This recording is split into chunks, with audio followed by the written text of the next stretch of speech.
Hey, Happy Friday. happy Friday. Let's go. Yeah.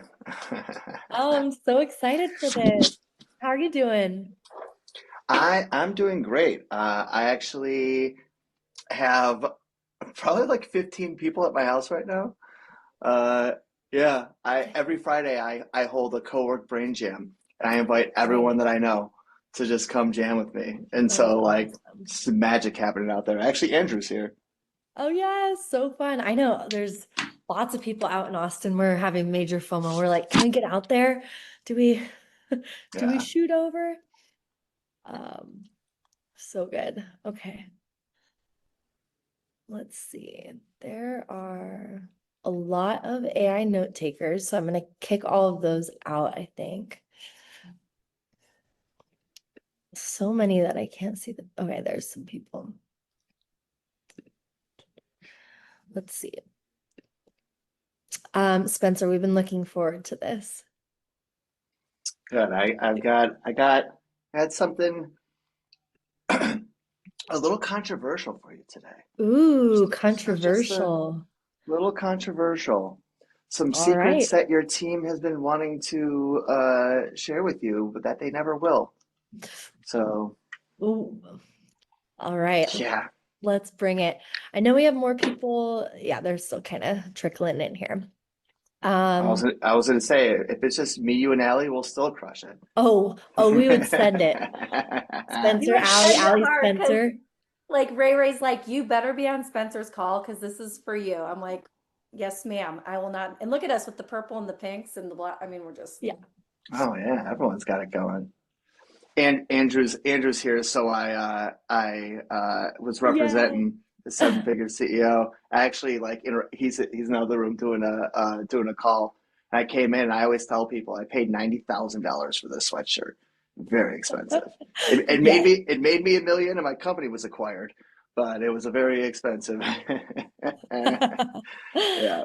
I love it. I love it. All right, and I think Sammy's jumping in here too. But yeah, let's rock and roll. I know you have some really good stuff for us. Yes. Yes, I do. Does everybody Let me want to? actually introduce you. Sorry. Yeah. Okay. Again, We're it's at casual. the yeah, let's go. So Spencer and I have actually known each other for quite some time. And but we've been able to more recently reconnect. And when he showed us, me and Sammy, what he was doing with founders and helping them simplify and streamline their systems, we immediately were like, okay, we need this. And we know a lot of other people that absolutely need this. And then, you know what's funny? I started talking to people and everyone's like, oh, yeah, Spencer, Spencer, Spencer. I'm like, oh, I see a common thread here. So, anyways, we've been really excited to get him going here. And he's got some awesome stuff coming up as well, just right around the corner in the next few days. So, Spencer, you have to tell us about that. But anyways, I will pass the torch over to you. You're in Austin, you're hosting 15 people at your home, and yet 15 entrepreneurs, and yet here you are with us. So we feel so honored to be here, and thank you for spending our time here with us. Awesome. Well, thank you so much for having me. Does everybody want to turn on the camera so I can see your face? We got Andy here. We got Courtney here. Valeria, she's my assistant. You can even show your face too. All right. What's going on? What's going on? Okay. All right. So, Yeah. um, everyone here own their own business? Yeah. Okay. Who here would say that they identify with having some level of ADHD in their business? Okay, I got a few nods here. Okay, well, you're not the only one. ADHD is actually a superpower, but it's mismanaged. And so one of the main things that we do to help manage our ADHD is we hire an executive assistant. So who here has an executive assistant, a VA, EA? Okay, all right. Well, what I'm about to show you today is all the stuff that your executive assistant wants to say to you, but they never will. And this is a bold statement of me doing all this because my executive assistant is on this call. So once I leave, she can share all the dirty laundry of how Spencer always sleeps in past 7:30. So let me share my screen here and show y'all a better way to work with your EA. Sending a request to share my screen. Okay, okay. Okay. So, um, so I've had the privilege of being the fractional COO of probably 30 different companies, all the way from a single founder that's a solopreneur to simultaneously running 9 companies, 150 people, multiple teams and departments. And essentially, what I help companies do is I help them get shit done on time with ease and with less time by helping them manage the very thing that the only thing that you actually own, which is your attention. And so, uh, when you people think it's like, all right, I'm going to hire an executive assistant, and everything's going to be amazing. I'm just going to outsource. I'm going to outsource everything to them. I'm going to delegate to them, and my life is going to become is going to become so simple, like we see in the movies. Hey, did you change by 11 o'clock? Oh yeah. You send a gift to my mother for her birthday. Well, then reality hits us, right? Reality hits us, and we end up being like, man, I'm so busy, but my executive assistant doesn't have anything to do. That's because we're not delegating it, because we're like, you know what? It would take me just as long to do this thing than it would for me to create an SOP for my executive to do this thing. And so ultimately, we hire an executive assistant, and we hire a team in general to open up our time, because time is the most precious thing that we have, not just on a spiritual, ethereal level, which that is absolutely true. But as the founder, you are the catalyst. You are the energy source. You're the mitochondria of your business. And so every moment matters. I remember I was on a call with a client, and I was like, hey, can you show me the documentation of you guys' updated ICP? And she's like, yeah, for sure. I'm like, okay, share your screen with me. She goes into Google Drive, and then she's like, oh wait, it's not this Google Drive, it's my other one. So then she has to sign into her Google Drive. Oh, what's the password for that? Then she had to look at, let me reset the password, and the reset password, go to the email, get the password, put in the password. Oh, I got to create a new password. Create a new password. So I got to confirm that password. Okay, go in there, find it. Oh, here's the file, Spencer. I got it. Find the file. Oh shit, I need access to it. Let me hit up Slack. Now we go into Slack. Allie, I see you. I see you. Does this sound familiar? Right. Okay. So it's like I'm waiting. I'm waiting for access. It'll just be a minute. Shit, they haven't given me access. Let me get a call right now. Hey, yeah, Kyle. Yeah, you got time for a quick call? Yeah, yeah. Hop on the Zoom real quick. Okay, cool. And then Kyle, I mean, he's busy doing his own stuff, for your business. And all of a sudden, you interrupt his flow. He hops on, gives you access, and now we finally have this thing. I remember counting the clicks. It was 51 clicks, and it took 7 minutes to find that one thing. Now, if you spend 7 minutes a day just looking for stuff, which is not a lot, at the end of the year, if we were able to just clear that 7 minutes up, you would have 42 hours of extra time at the end of the year, which means that you can make exactly the same amount of money and execute on the same amount of tasks, cut those 7 minutes out a day, and you have a whole week to yourself to do nothing. Now, what is just put in the chat here? What is the most someone has ever paid you for an hour of your time? Like, hey, can I just pick your brain? Maybe it's 100. Some people, I talked to my buddy Alex. It was $4,000, 4K, right? All right. So, $4,000 is a lot. 2K, 2K. All right. So let's go 2K here. If you could just cut bogus time out of your calendar, you could spend your time charging people 2K an hour for your services. By saving 3 hours a week, Look at this, $311,000 a year. Okay, that's 3 hours a week. 5 hours a week, we're talking about a half mil. 10 hours a week, that's $1 million. So time is everything. And the thing is, you've got this VA, you've got a team, but you're still overwhelmed. Well, I got news for you. It's not them. You don't need a new team. How many of you guys have a lot of turnover because I just thought that when I interviewed them, they sounded perfect, and now I'm just not getting, the production out of them. It's not them, it's you. And your VA is way too polite to tell you the truth. I, however, am not that polite. So, truth is, you are a nightmare to work with. Absolute freaking nightmare. And if you'd like to take a quiz on what type of nightmare you are, I can drop this. I can drop this in the chat. Fun little quiz. But let me show you what types of entrepreneurs there are. You got the toddler, the person that expects their VA to just like build up my calendar, just tell me what to do. It turns out like you're kind of working for them, which is somewhat true, but you just expect them to do everything. Where did I put that file? And you don't take ownership of your own calendar. Next is the ghost, the one that goes in for deep work and you disappear for 48 hours, don't answer your phone, and then you return expecting everyone to have had everything done, right? Then you got the arsonist, the one at 6 p.m. Friday, which by the way is coming up, that's sending Slack messages that are saying urgent. Can you hop on a call real quick? And then you make changes to Q4 planning, even though it's December. And then you essentially get bored if nothing is broken. So you break stuff, subconsciously. Next is the pinball, the one that sends 14 voice notes in 3 minutes over 4 topics, but yet you forget what you talked about over the last day.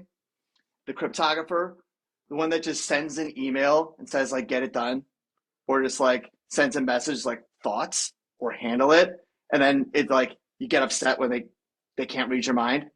Or the bad bandmate, the one that shows up 8 minutes late and is always like oh wait, I'm sorry, what were you saying? How many yeah, okay, yeah. Okay, go, I'm ready. Right. So you're basically playing to a different set of sheet music. They're playing jazz, you're playing rock. Meanwhile, you're the one that told everyone to play jazz in the first place. So I'm going to show you how to clear all this shit, and it only takes 3 hours a week. So I'm telling you, if you can commit 3 hours a week consistently, then I promise you that we can move past that nightmare tax of $1 million per year. Now, I do understand some people are too busy, and that might be you. So, Spencer, I don't have 3 hours. I'm so busy. Uh, even though I love this too. It's like, sorry I didn't text you back. I've been so busy, and it's like, Elon Musk has like 11 kids. Runs SpaceX, Tesla, digs holes in the ground, puts brains in people's chips, making a humanoid robot, and the dude still tweets 40 times a day. So I'm sorry if you're more busy than that, then I understand. But for real, if you are too busy, then you need this more than anyone. So fuck the pitch. I will give you our execute system for free. It's a $5,000 value. All you need to do is apply so we can verify that you actually don't have time. So here's how we're going to go ahead and verify that. You're going to take a screen grab of your screen usage time on your cell phone so we can see how much time you spend on Instagram, YouTube, and all the apps. You're going to send me your browser history so I can see the timestamps of what you're paying attention to, and then show me your calendar. And then if I don't find 3 hours in the first 30 seconds, the $5,000 membership's yours. So put a 1 in the chat if you want to apply. We can actually do it right now. We can share your screen. You can show me. Okay. I think you guys get my point. It's like you make time for the things that are important, right? Okay. So step 1, before we even get into these 3 hours, like you have to have your shit together. So the very first thing is you need to have your digital cockpit able to be, your vehicle being able to be driven by anybody. And so as you can see here is like my bookmarks are all perfectly aligned because anything that I need access to, I can grab within 2 clicks. Clicks matter. 7 minutes a day equals a week at the end of the year. When I onboarded my executive assistants, and Valeria can tell you this, before she even showed up, I created a Chrome account. I installed LastPass. I shared all the passwords. I signed her into everything, and I did the bookmarks for her so she had access to everything that she needed day one. And so your Chrome account should be so dialed in that someone else, your executive assistant, can go into your Chrome account and essentially operate your desktop with the same ease you would. And like, if they can operate it intuitively, imagine how much easier it is for you. Environments is everything. So that's the first thing that you want to get you want to do. Next is your brain dump. And so I actually created this program out of necessity. I was actually doing more spiritual conscious creation offer for entrepreneurs, and we would determine what the primary objective was for the week, and it was like, okay, get that done. And they came back the next week. They're like, oh, I didn't have time. And I was like, huh? Show me your calendar. So we came up with a calendar system, which I'll show you guys in a moment. And then they were like, oh my gosh, I've got a million things to do. And I'm like, a million? Are you sure it's not like 800,000? Or like, tell me, what are all the things that you have to do? And so we sat and we did a brain dump. And then, so in the brain dump, I'm like, tell me everything that's keeping you up at night. Oh, I've got to start that podcast that I've been talking about for years. I have to start that YouTube channel. Oh my gosh, I've got to get back to my editor on these things. Just bring me all the stress and let's document it. Next, tell me all your hopes and dreams. What are all the things that you've been wanting to create? And then tell me about all of your obligations. And we write down all of those tasks that need to be done. And then we determine 2 things, okay? First, deadline. Not due date, deadline.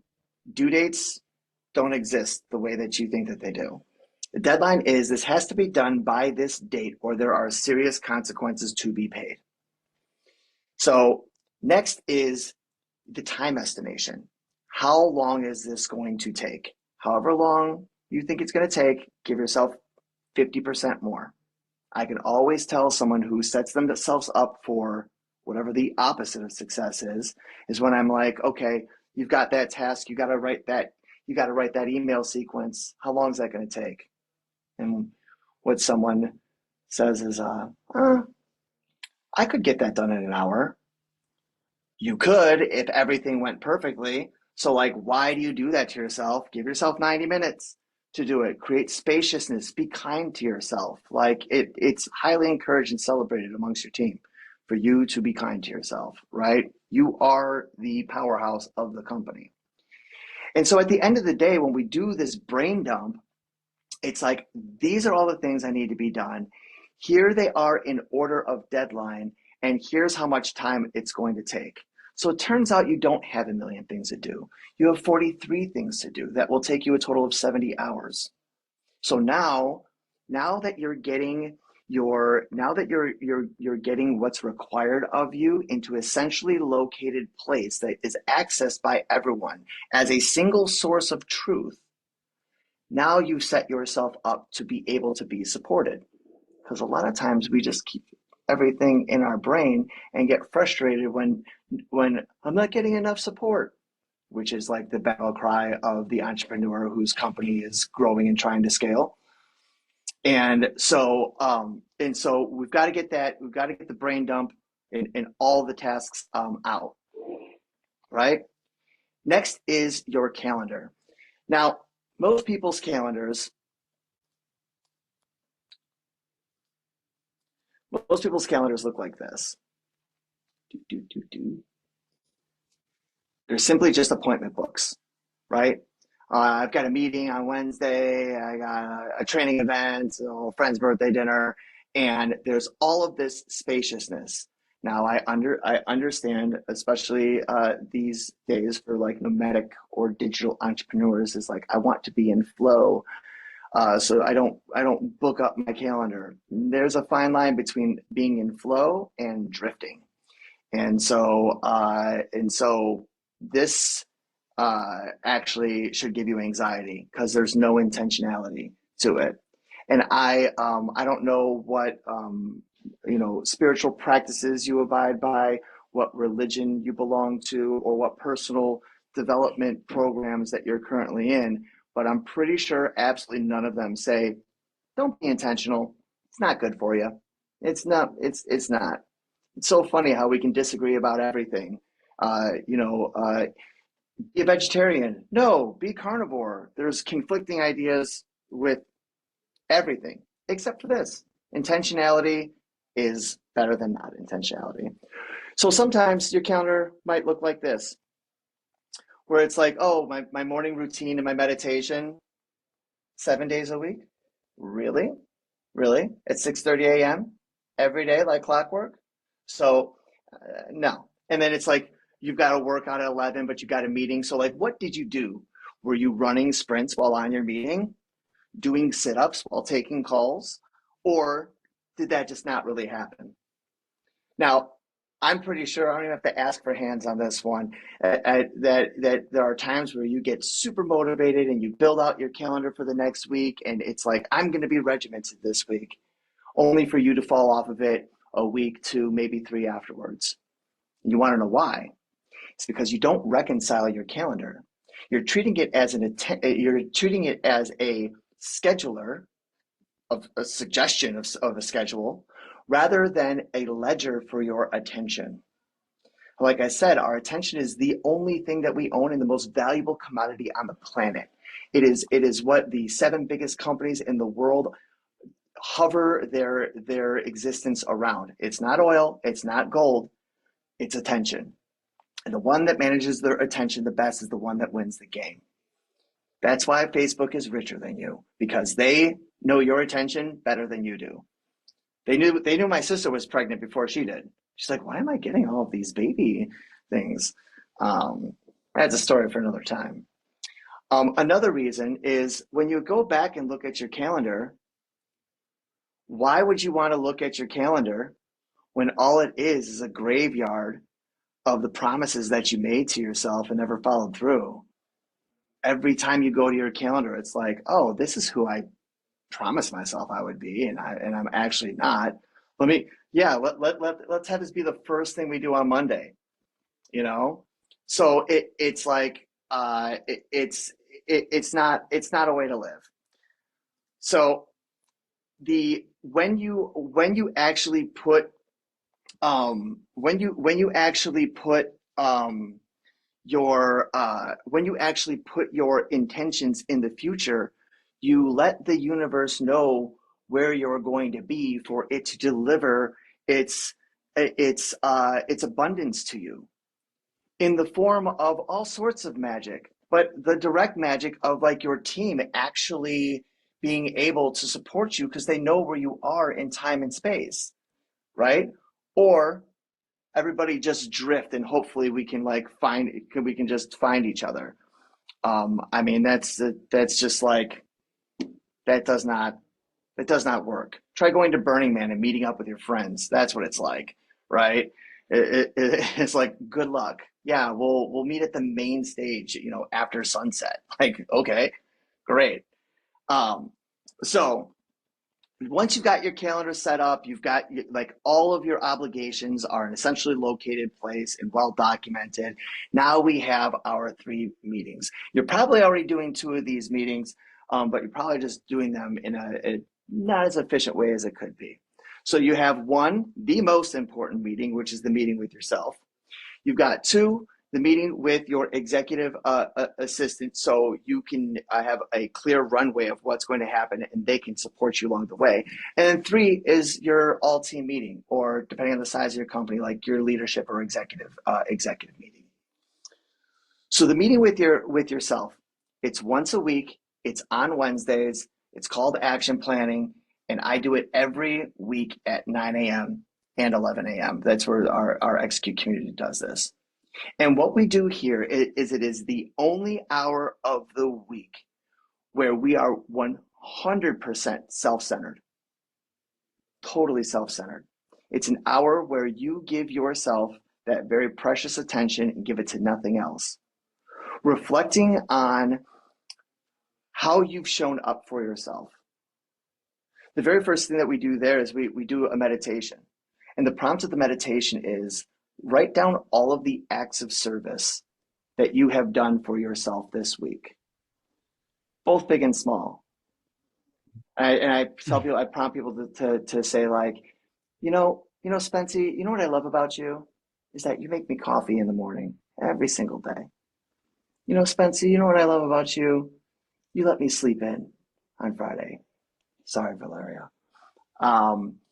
Spencer, what I love about you is you took the time to fly to Chicago and spend time with your family while the Bears become in first place in the NFC. I digress. Yeah, that's right. Fuck the Packers. Pardon me. So and so we reflect like how have you shown up for you? And then we do a reflection. We take a look at our task list because our task list is literally the list of commitments that we have made. And so we look at the task list and we're like, is this accurate? Might be 50 things on there. Are some of these complete? Are some of these blocked? Are they scheduled? Like we just want to we want to be aware of it. The reason that your project management system and your task system, your calendar system are failing is because you don't reflect. In action planning, we spend 45 minutes reflecting and 15 minutes planning because it is a game of awareness. Know thyself, which again, the through line between every self-help book, everything from Tony Robbins to Gandhi will tell you that the source of your own personal power is self-awareness. Know thyself. And so we go in and then we go in and we reconcile our calendar. And so when people take a look at my calendar, and they're like, you plan all of this out? Here, let me show you. Just like take you back a little bit. There you go. February. You plan all of this out, Spencer? No, not really. I mean, kind of. But what I do is every Wednesday I go back and I make sure that my records are accurate. Now, does that mean that I follow through with everything that I promise myself I'm going to do? No. Sometimes I fail, and you will too. But one thing, and I can accept that because I'm human, but one thing I can't accept is being a liar. And so when you go into your calendar and you reconcile like, oh, these errands in Hako, it was an hour, but it actually took me 2 hours. So you go back and you reconcile, right? Now here's the thing. Time and money are one and the same. And if you've heard any entrepreneurial motivational speech, it's like time is more valuable than money. If I were to offer you $10 million, but the caveat was that you were going to die tomorrow, would you take it? No. Well, then therefore every day is worth more than $10 million. Yeah. It's true. So the thing is like, if you were an investor in a company and you're looking at, oh, we made $100,000. Oh, and here's line items of $30,000 of what we spent. And then we look at the balance and it says $20,000. Where's the other $50,000? Well, I mean, I spent some here, I spent some there. And that's exactly what a shitty calendar, part of my language, but it's the most accurate way that I can say it. So when I'm like, what were you doing Tuesday between 10 a.m. and 1? And you're just like, like, I don't know, some like emails and stuff. That's the way you do your accounting? My goodness. And furthermore, if I could just take this as an aside, every single day, God gives us a gift of that day. And I want you, I want you to imagine, just for a moment, like I'm going to stop my screen share here. I want you to imagine for just a moment that, that I have this marker. Yeah, I'm going to sell you this marker. Uh, and I'm like, you know what, Susan, this marker has been in my family for generations. My great grandfather gave it to my grandfather. My grandfather gave it to my father. My father gave it to me, and now I'm going to give it to you. I give you this marker. And then next week, I'm like, hey, Susan, how's it going? Like, where's the marker I gave you? And you're like, it's somewhere. It's in the house. It's somewhere. How disrespected would I feel? You know what I mean? And the thing is like God gives you a gift every single day. And so if I ask you on June 3rd at 2 p.m., what were you doing? You're like, I don't know. So if I may be so bold, what a slap in the face to God herself for you not tracking your time. Don't mean to put the guilt trip on you, because maybe do track your time. Point being is that time is really precious, and so when you're aware of what you did, it reflects like your intentionality. And if you can't remember, because sometimes you do your action plan, and you're like, oh shit, I didn't fill out last Thursday, and it's like, well, what were you doing last Thursday? I can't remember. Huh? So you blacked out without getting drunk. What happened? What happened? And so I share this to be a bit cheeky, but I also share it because, if anyone has had their toes up to the line of death or observed someone that has, like, you realize that, like, it is precious. And if you're part of Ray and Sammy's group, I know that you are mission driven, and in your heart, you're here for impact. And the only way to create anything and everything ever in the history of anything was created. It started with your attention.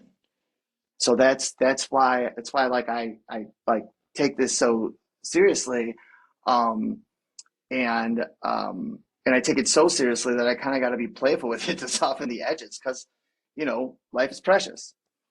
So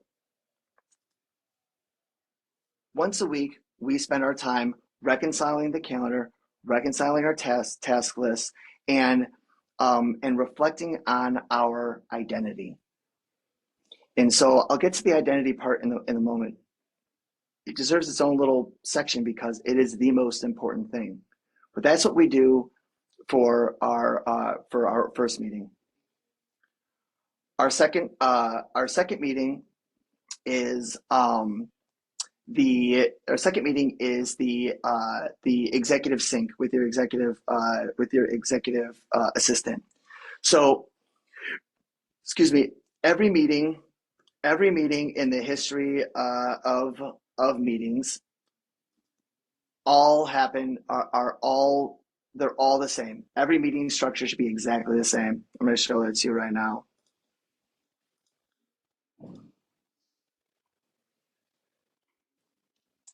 And I'll be giving everybody this as a gift. This is like the whole like SOP on how to build all of this stuff. Um, the only meeting that you'll ever need. So, first part of the meeting, KPIs. Measure what matters. Based on the project, based on the department, based on the team.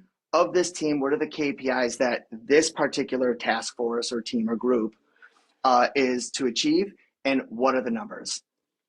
Next, we say we made commitments last week of what actions we were all going to take. Where is everybody on all of that? This way, nothing ever slips through the cracks. Then we can go into issues. All right, what's broken here? What do we need? What do we need to fix? Then we go into what's actually working in the company. Give us some highlights. Now that we can see the data, the good, the bad, now we can get into discussions and decision making. Well, what discussions need to be had this week? What decisions need to be made? And then from there, what actions need to be taken? Okay. Now, here is the secret. When I say, Valeria, I need you to get the website quiz up and running. I need it done by Friday. When is it going to get done? This is your due date, not DUE, DO. So I want to know how long it's going to take. 2 hours. Okay, when are you going to do it? And then you go into your calendar and you put that task into the calendar. Calendar is the boss. Calendar is queen. Calendar is king. And because if it's on the calendar and you have integrity, as in you follow through with things you say you're going to do, then it's impossible for anything to slip through the cracks. And if it does, you'll know why and know exactly what to do about it, because you don't just delete the calendar event. You just punt it from Thursday to Friday, from Thursday to Monday. And sometimes there are those tasks that keep getting punted week after week. And there's some techniques around that too. It's a little bit more, detailed. So next is your leadership meeting. It follows the same process. Okay, team, how much cash is in the bank? How much debt are we holding? What's the contract value of our sales? What is the cash collected? And you go through the top level metrics, you see what the goals are for the month, and then every week you document cumulatively, where are we at for the month? Where are we at for the month? Where are we at for the month? You do that with your sales team. Where are we at with contracts? Where are we at with cash collected? How many new clients do we have? What's our closing percentage? What's our show up rate? Every role, every meeting has primary KPIs that tell us exactly how we're doing.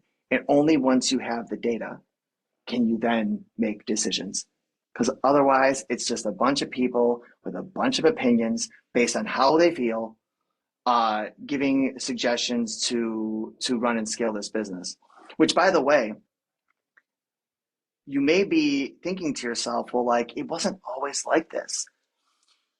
Before you get to about 40, 50,000 a month, maybe 30, it's easy to just have like a lean team of go-getters and A players to run the business.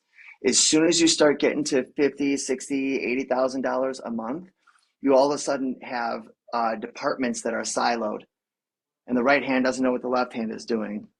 Marketing is like, oh yeah, we're killing the game. We're getting $4 registrants on our webinar, and then the sales team is like, we have a 9% closing ratio, because the marketing team is like, hey, cost per lead.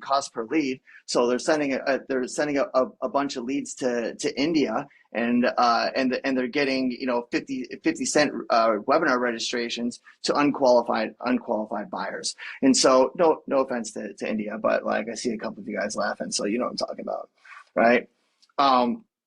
And so this matters. Now I want you to imagine that you're doing this leadership team with like the 5 managers, leaders, executives, and every single one of them this week spent an hour with themselves, reflecting on their behaviors, reconciling their calendars, planning out their next week. Each one of your executives had a meeting with their executive assistants, plotting out the week. And that's the way they show up to the business. Now, if you want to talk about saving time, we showed what 7 minutes a day can do. Well, imagine 7 minutes a day across 20 team members. Now imagine 5 hours a week across 20 team members. That's 100 hours a week. That's 3,500 hours. Yeah? 35,000? Math. It's a lot of hours. You know what I'm saying? And so like, when at scale, not only are we scaling our amazing offers, you're also scaling your problems. So at scale, small things become big things. And the reason that scale is so hard is because it's death by 1,000 paper cuts. It's not, oh, we need to shift this one thing. It's it is 1,007-minute little buggers that are just like slicing your teams open and draining your bandwidth, right? And so the thing is like you don't need more tech. You don't need, oh well, I use motion and it's AI generated and automatically puts things in my kit. It's like great, it automatically puts things in your calendar. You're still not aware. You don't have a bandwidth problem. You have an awareness problem. You have a decision making problem. And the reason that you can't make decisions is because you're so stressed. The reason you're so stressed because your operations don't operate clean or smooth. Is this making sense to everybody? Cool. Um, and so it starts with you. Now, back in the day, I used to go into companies and they'd have me come in to solve all of their problems, and I would start from the bottom up. I'd start with like boots on the ground, all the technicians and assistants, and I'd get all their calendars, everything straight. And then I move up to management, then I move up to leadership, and then I move up to the CEO. If the CEO, like if you're a founder, your team, your clients, they don't listen. They're like children. And just like children, they don't listen. They emulate. They do what you do. So when you show up with this type of accountability, this type of awareness, this organization, then that bleeds into the culture. And that's what creates a culture of efficiency. And I mean, I got one company that I work with, and they're scaling a UGC sponsorship offer, and they were stuck around $60,000 a month with their webinars, and they were just about to break their delivery because it was going so fast. And within 2 months, we were able to do these simple things in 3 hours and the calendar, the dashboard. They did 130 grand last month. Same thing with another company that I work with. They had a ton of initiatives that would like save the business and boost their income, but they were just too busy putting out fires. We aligned, got the fire. We took the heat out of the fires. We didn't even put them out. We just pulled the source of them. And then they were able to initiate their new JV process. They were able to initiate new ads. We were able to hire a new ad buyer, a new videographer, a new sales rep, and the onboarding for each of them took 24 hours. Last month we did 119,000, whereas before that they were doing like 80. And so like as we mature, as our businesses mature, we mature with them. And we're typically just looking at how is the funnel performing. That will get you growth, but it will not get you scale. Scale is about simplicity. It is about transparency. It's about communication and a single source of truth. And so if you take a look at my calendar here, currently at the moment, I play the fractional COO for 6 companies, and I have 40 people in my execute program. If y'all want to know what Patrick's up to, here's what Patrick's up to. If y'all want to know what Joel's up to, this is what Joel's up to. You want to know what Josh is up to? This is what Josh is up to. And so not only, there you go, here's what Harrell's up to. And so not only can I see their calendars, but they can also see mine. Look at all the people that have my calendar. It is and sometimes people get a little bit uncomfortable with this, and they're like, "Oh, I don't want people to see what I'm doing." Kind of like like sharing your location with your loved ones on your phone. My mom has my location. And they're like, your mom has your location? I'm like, look, if I'm doing something that I couldn't tell her I was doing, then maybe you should think about what you're doing. Instead of hiding, maybe think about living a better life. Um, and so at the end of the day, it's up for you to embed this stuff in your culture.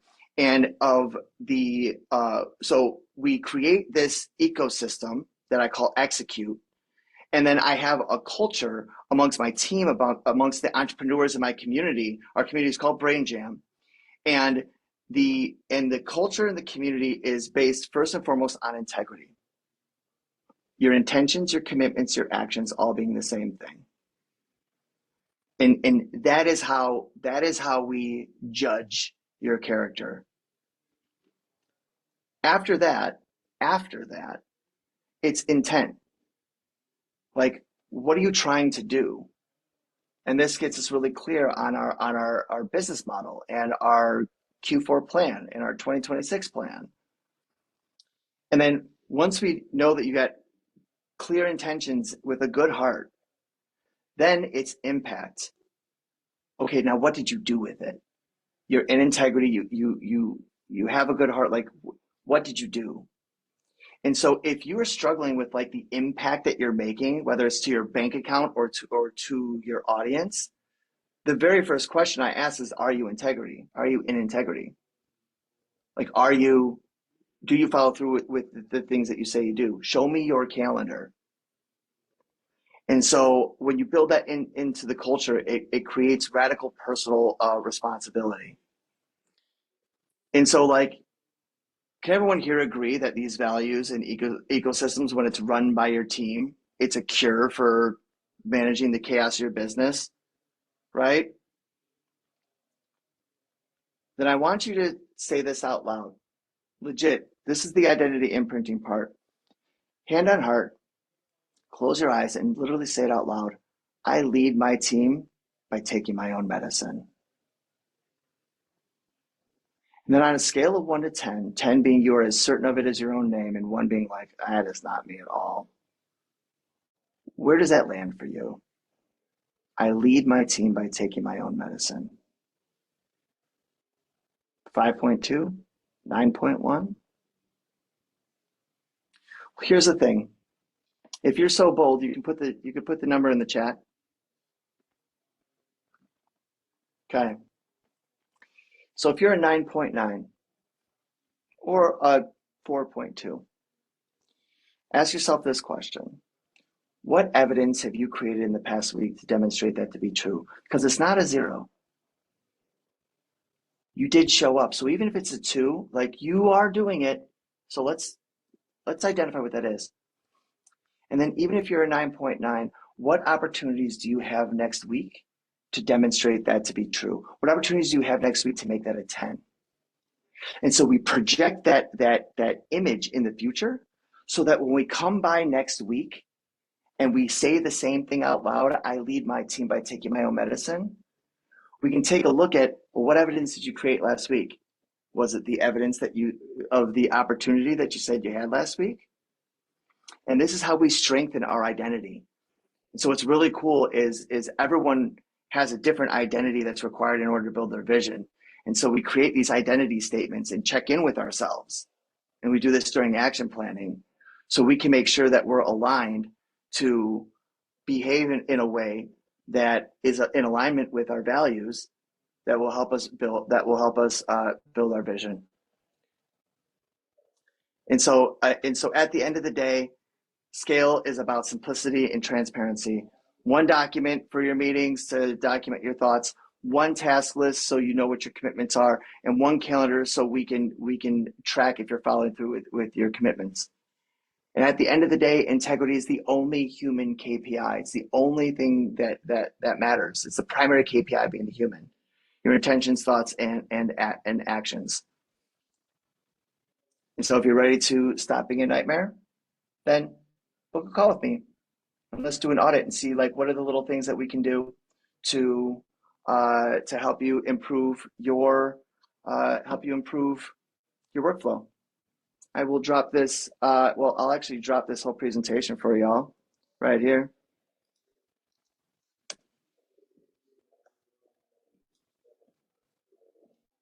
and book a call with me one way or another, just as a connection call. I love to know what you all are up to. See if there's a way that I can help. And that's That's not my amazing. soft way of saying I'm gonna make a pitch. I make offers. I make invitations. That's all. Sorry, Sammy. Go ahead. No, Spencer, that was amazing. I am blown away. I think your other career as a comedian is probably on the horizon. Unbelievably funny. I was dying listening to your wealth of experience with all of us squirrel nut chasing CEOs. That is so funny. But I want to hear how you guys are doing. What did you guys take away? Allie and I were literally sidebarring the whole time. Allie, what was one of your favorite takeaways? I want to hear a couple good takeaways from this. Well, Spency's a Bears fan, so that was like my biggest takeaway because we're crushing it right now. And I asked my brother Spency the other day, I said, why do you think Ben Johnson is like just doing the thing? He goes, it's you. It's how you get behind people and you just show them their greatness. I literally cried. I'm like, you see that in me? But anyway, I think besides being a Bears fan, best team of all time, is ownership all the time. I led a multiple seven-figure business inside network marketing, and I got away with everything you said for 12 years because of the model. And then I birthed this For His Glory CEO 3 years ago, and it all comes smacks you in your face because now your ownership and Right, your right, right. credibility. But like one good thing that I do with my team, and I made Court jump on because I was with Ray before this and my OBM. I'm like, I know you're homeschooling and you got a million things going on, but you have to listen to Spency because I think it's for us, for me, not her. But I think the biggest thing that you said is just like the calendar, right? Like Hmm. what's on there, and then having self-awareness each week and being like, all right, we dropped it here, we dropped it there, let's be better. I have 4 little kids. We run wide open in ministry, and I run 3 businesses now out of the house. And my husband just got ordained as a pastor, so that brings a whole bag of chips with people and their problems. And I'm like, whoa, dude, I hardly can take care of my own and my offspring. So I'm like, we got to do this. So it was amazing. I'm so extremely thankful. So Oh, good. thank you. Spencer, I have a Anyone question, else? and I probably missed this because I had some technical difficulties, but so I understand the calendaring. It's something that we've done in my W-2 job, my executive role for quite some time. But do you keep your personal calendar and your business calendar separate? Nope. No. So, Okay.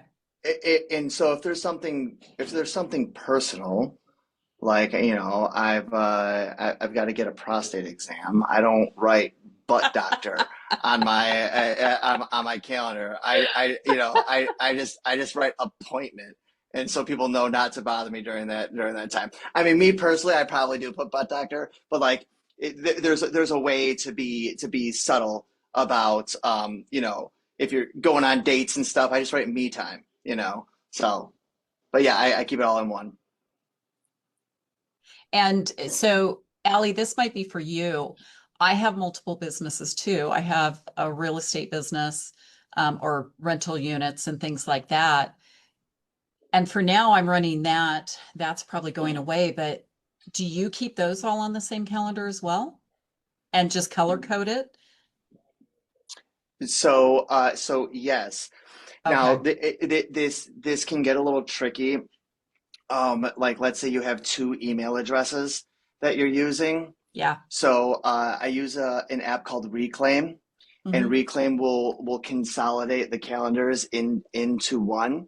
But we want to have like one single source of truth because your attention is singular. It can Okay. only be in one place at one time, and so like that's kind of the method that we use. I like that. Valeria, did you have anything you wanted to add, or is that you look like you were miking up? Well, Valerie is my executive assistant, so Okay, I was like wondering. I I thought that might so have been the case, but yeah, no so problem. yeah, if you guys wanna know, like, does he really keep his calendar that way? Like, she could spill the tea for sure. You guys that are on here too, thank you guys for coming in and turning on. Spencer, this is amazing. This has been an absolute incredible insight into what I think my biggest takeaway personally was coveting the time, the gift of the microphone. That story was so poignant and so beautiful. So thank you for sharing that. I loved that. You guys book a time with him, get on his calendar, make sure you guys maximize this beautiful gift that God has given us for sure. And then um, this has been one of my favorite expert panels for sure. So thank you so much, Spencer. And we will see you guys on the next one. And enjoy your weekend and go make the most of those days out there. And Spencer, again, thank you once more. And we'll see you guys next week. Awesome. Much love, team. Yeah. Bye, See you guys. guys. Bye.